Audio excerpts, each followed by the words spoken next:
So we're dealing with covalent bonds today. Now the first thing we want to do is draw some electron dots. Okay, it's actually going to be pretty useful for us in our chemistry life. It's going to allow us to determine what shape a structure has, and that will in turn tell us what kind of polarity it has. Alright, so if I have F2, my first thing I got to figure out how many electrons they have.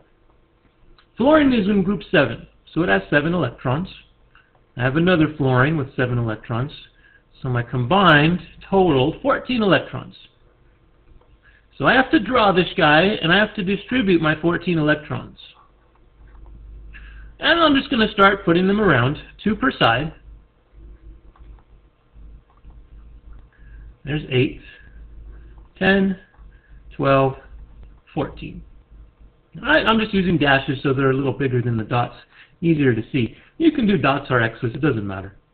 So I've given my 14 electrons, and now my fluorine over here has 8,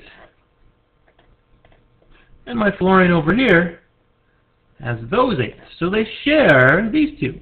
So that's my covalent bond. That's a sharing of 2 electrons. That gives both of these guys their octets, their 8 electrons. So now they're both happy. They're very stable. Okay, and this setup works for any group 7 pair, any halogen pair. That's why we know all halogens are diatomic. They're just happy together.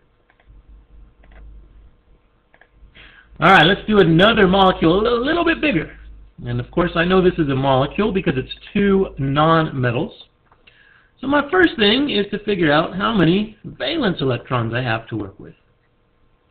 Well, hydrogen is group 1, so it has 1 valence electron. This hydrogen is group 1 still, has 1 valence electron. Oxygen is in group 6, so it has 6 valence electrons. I'm going to add all those together. I got 14 electrons to distribute. Alright, when I'm drawing this, I'm going to draw it so it's symmetrical and linear, if I can help it. Alright, especially we got these hydrogens, it's nice to make it, well, just symmetrical, I guess.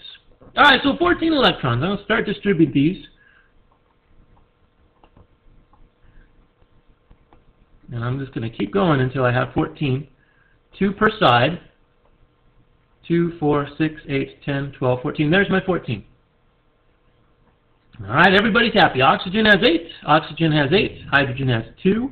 Hydrogen only wants 2, so that's fine. Everybody's full. There's that oxygen, his 8. Here's this oxygen over here with his 8. And then hydrogen has 2 and 2.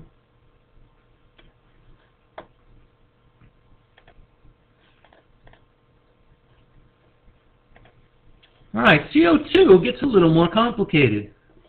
I'm going to start off with the same method. Carbon, group 4, 4 electrons. Oxygen, group 6, 6 electrons. And there's 2 oxygens, so I put it twice. I add these together, I have 16 electrons to give. Now again, I want to make it symmetrical. So if I want to make it symmetrical, I got to put carbon in the middle because there's only 1 of him. And now I give out my 16 electrons. I'm just going to start here. Doesn't matter how you do it. I'll just do a nice little pattern here. That's 2, 4, 6, 8, 10, 12, 14. I got 2 more to give. I'm going to give him the carbon because he's in the middle. He wants 2 more. So now I've given away my 16. And I've just got to figure out who's not happy. Well, oxygen only has 2, 4, 6 over here. Now I could take 2 from here and give them to oxygen, but then carbon's not going to have all of them. So he's not going to give those away very easily. So then what I can do, though, is I can take them from carbon and just move them. I'm going to move it right there and right there. So remember, now they're sharing it. Carbon and oxygen are sharing it. That's a double covalent bond, 4 electrons. So I'll do the same thing over here. This oxygen wants 2 more. I can't take them away from carbon because he still wants them, but I can move them into the shared area. So I took 2 off of here. I'm going to move them into the middle. Now they're shared. Alright, so all I've done is rearrange. I have 16 electrons still. 2, 4, 6, 8, 10, 12, 14, 16. Now I've created some double covalent bonds. So oxygen has those 8. This oxygen has those 8. I just covered one. And then carbon in the middle has those 8. Alright, so everybody has the octet. They're happy. Alright, one more. Now remember, this guy is a polyatomic ion. And when we do polyatomic ions, I think it's helpful to put parentheses here, because the whole thing has a -1 charge, not just the H. This thing acts as a group. Alright, so I need to calculate my electrons. Oxygen's group 6. Hydrogen's group 1.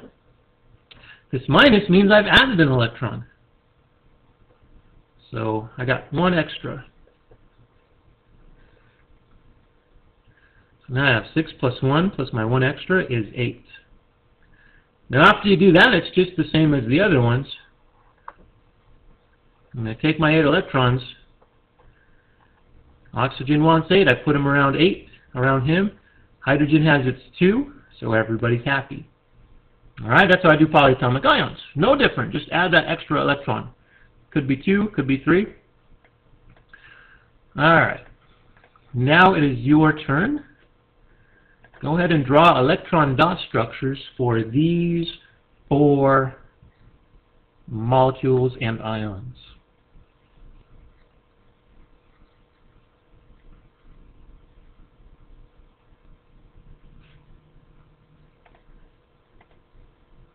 Alright, now we're going to get into electronegativity.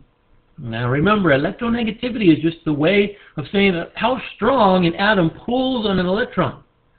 And specifically, it's in a compound, but you don't need to remember that part. Just think electronegativity is strength. This is a little different chart than the one you have in your book. This just shows it visually, the electronegativity of all the elements. And you see there's a clear trend. Remember, we said fluorine is the strongest. So just visually, it's the tallest. And we have cesium in our book as the weakest, and francium down here is just as weak.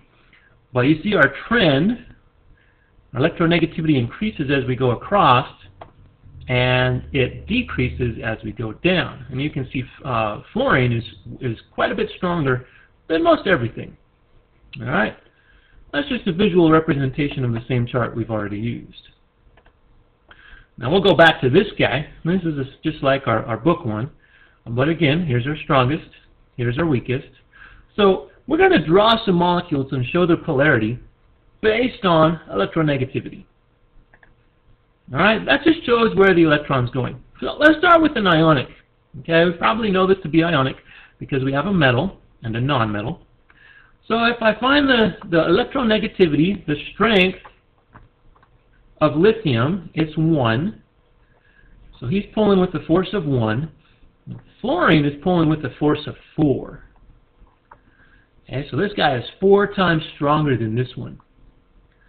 So when lithium has an electron, it's going to get pulled that way.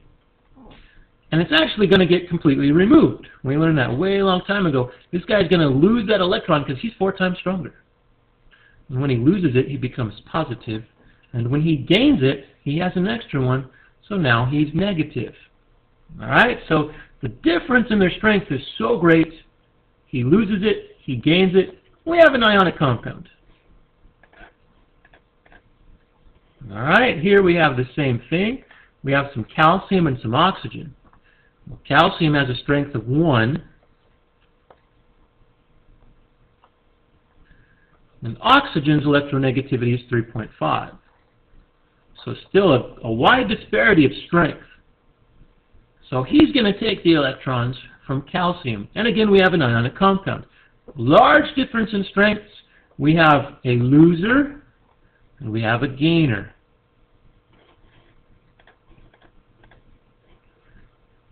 Alright, well what happens if we have 2 nonmetals? And 2 nonmetals, here's nitrogen with a 3. electronegativity or strength of 3, and oxygen is 3.5. They're almost equally as strong. The difference is only 0.5. So this guy's not strong enough to take it, but instead they're going to share some electrons. All right, now when they share it, they're going to share it unequally because this guy is stronger. So the electron does not completely go over here.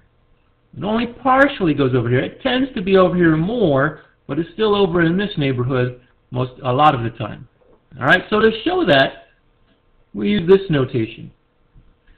And since the electron's over here more, because this is stronger, we say it has a partial negative charge. Since that electron is less often over here, we say this side has a slightly positive charge. So you might see the notation like this. Okay, that shows you the electron's over here more than it is over here. Now what's our result? Well, our result is now I have a molecule with a pole, or two poles. This is a polar molecule. So just like a magnet, now it has a minus side and a plus side. Okay, now it'll be attracted to other molecules that are also polar. So because the differences are such, we have a polar molecule. Alright, so do the same thing. Draw a molecule with carbon and oxygen and show the polarity just like I did on the last example. Pause the video and start it when you're done.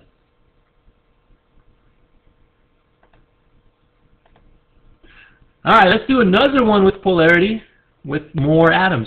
Nitrogen and 3 hydrogens. Alright, so going back to my electron dots, I'm actually going to start with my electron dot structure.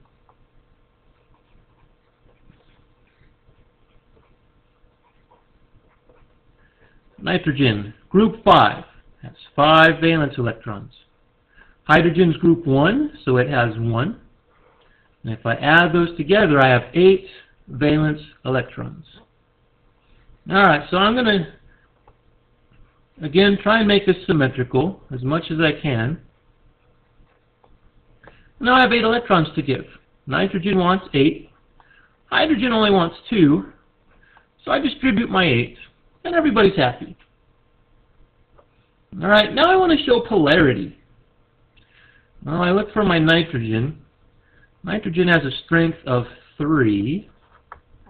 And hydrogen has a strength of 2.1. Okay, so nitrogen is stronger.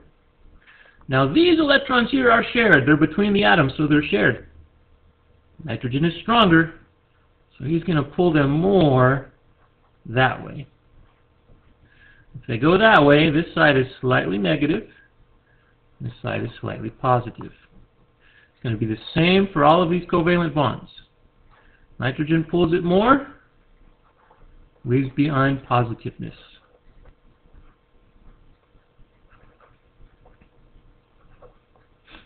Alright. Now this is an asymmetric molecule. One side is different than the others. Okay, this side is different than the others. That means our molecule as a whole is polar. Asymmetric molecule is polar. Individual bonds are polar as well, but an asymmetric molecule is polar. Okay, if it was symmetrical, the same on all sides, it would be nonpolar. This concludes part 1 of our video.